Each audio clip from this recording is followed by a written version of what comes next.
YouTube channel. అవును madam. ఏంటి విషయం? మీరు ఎలాంటి లక్షణాలు ఉండే వ్యక్తిని పెళ్లి చేసుకోవాలనుకుంటున్నారు? 6 అడుగులు ఎత్తు ఉండాలా, 6 పలకల దేహం ఉండాలా, అకౌంట్లో 6 crores ఉండాలా. నువ్వు మాత్రం అరకి తినేదే ఉండాలా.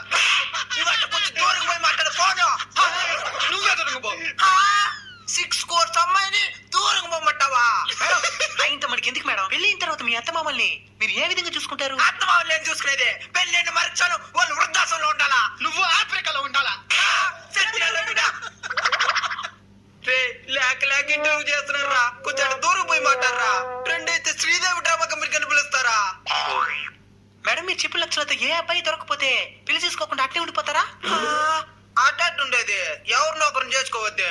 మరి చేసుకున్న తర్వాత 6 కోట్లు ఉండే మనిషి వచ్చి పిలుస్తాడు, వెళ్ళిపోతారా? అంతే, ఇంక ముగ్గురు పని.